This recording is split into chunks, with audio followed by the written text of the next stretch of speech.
की है, असंभव। 2022 के एस्टिमेट के मुताबिक करीब 16,715 लोग मारे गए जस्ट बिकॉज उन्होंने एक्सीडेंट से पहले सीट बेल्ट नहीं पहनी थी। सीट बेल्ट हमारे लिए कितनी इंपॉर्टेंट है ये जानते हुए भी या तो हम सीट बेल्ट लगाना भूल जाते हैं या फिर कई बार हम जानबूझकर भी सीट बेल्ट नहीं लगाते। लेकिन आज से 50 साल पहले की जो गाड़ियां थी उनमें इस प्रॉब्लम का सॉल्यूशन था और वो था ऑटोमेटिक सीट बेल्ट, जो लोगों को ना चाहते हुए भी लगानी ही पड़ती थी। अर्ली 1980s में ऑटोमेटिक सीट बेल्ट का आविष्कार हुआ और सभी कार मैन्युफैक्चरर्स ने इसे अपनी गाड़ियों में लगाना शुरू कर दिया। इसमें जैसे ही डोर ओपन करके आप गाड़ी में एंटर करते हो तो सीट बेल्ट इस तरह आपके सामने रहती है और जब आप डोर क्लोज करके इंजन स्टार्ट करते हो तो सीट बेल्ट अपने आप पीछे आकर अपनी ओरिजिनल पोजीशन पे आ जाती है। लेकिन हाँ, लैब बेल्ट मैनुअली हाथों से ही लगानी होती थी। अब ये टेक्नोलॉजी दिखने में काफी कूल लगती है, इवन आज के टाइम में भी ये डिजाइन काफी कूल और फ्यूचरिस्टिक लगता है। लेकिन अब सवाल ये आता है कि इतनी अच्छी टेक्नोलॉजी होने के बावजूद ये 1980s के बाद गाड़ियों में दिखना बंद क्यों हो गई और आखिर ऐसा क्या हुआ था जिसकी वजह से ये सीट बेल्ट रातों रात इंडस्ट्री से गायब हो गई। आज की वीडियो काफी इंटरेस्टिंग होने वाली है और हमेशा की तरह आपको इस वीडियो में भी कुछ नया जानने को मिलेगा। वीडियो को बिना स्किप करे एंड तक देखना और अच्छी लगे तो लाइक करना। वेल, सीट बेल्ट का इन्वेंशन 1800 में जॉर्ज केली ने किया था, वो भी अपने छोटे से ग्लाइडर में लगाने के लिए। 1946 में डॉक्टर शेल्डन, जो कि एक न्यूरो सर्जन थे, उन्होंने नोटिस किया कि उनके पास जो पेशेंट्स आ रहे थे उनमें से ज्यादातर केसेस थे कार एक्सीडेंट के और सभी केसेस में एक चीज कॉमन थी और वो थी high number of head injuries. और ये देखने के बाद डॉक्टर शेल्डन को एक रिट्रैक्टेबल सीट बेल्ट बनाने का आइडिया आया। उस समय नाश अमेरिका की पहली कार मैन्युफैक्चरर कंपनी थी जो गाड़ियों में 2 पॉइंट सीट बेल्ट ऑफर करती थी और उन्होंने अप्रॉक्स 40,000 गाड़ियों में सीट बेल्ट लगाई थी, जिनमें से 90% कस्टमर्स ने गाड़ी खरीदने से पहले सीट बेल्ट निकलवाने का ऑर्डर दे दिया कि भाई गाड़ी में से सीट बेल्ट निकालो तभी हम तुम्हारी गाड़ी खरीदेंगे, कैसे भी करके इसको यहाँ से बाहर निकालो। क्योंकि लोगों को ये सीट बेल्ट वाला कॉन्सेप्ट काफी अनकंफर्टेबल लगता था। क्या बवासीर बना दिए हो।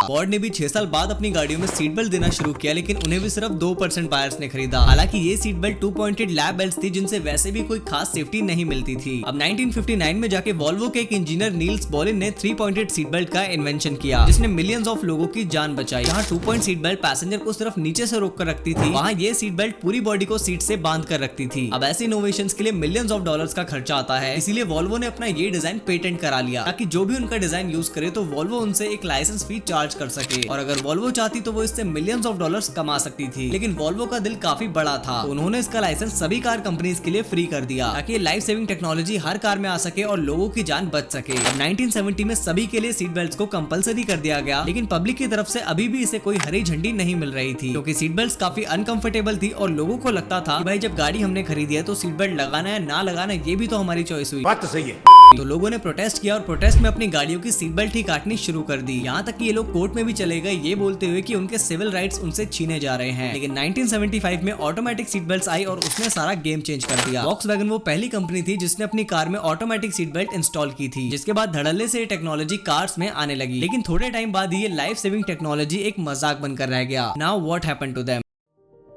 वेल, कई सारे रीजंस थे जिनकी वजह से आज हमें ऑटोमेटिक सीट बेल्ट देखने को नहीं मिलती। जैसे 1990s में डुअल एयरबैग्स का ना, जो कि ज्यादा इजी और सेफर ऑप्शन था। लेकिन इससे भी बड़ा एक और रीजन था कि ये सीट बेल्ट खराब हो जाती थी और कई बार स्लाइडर जैम होने से पैसेंजर्स कार में फंस जाते थे, क्योंकि जलती हुई कार में अगर सीट बेल्ट जैम हुई तो खत्म, bye bye, tata, good bye.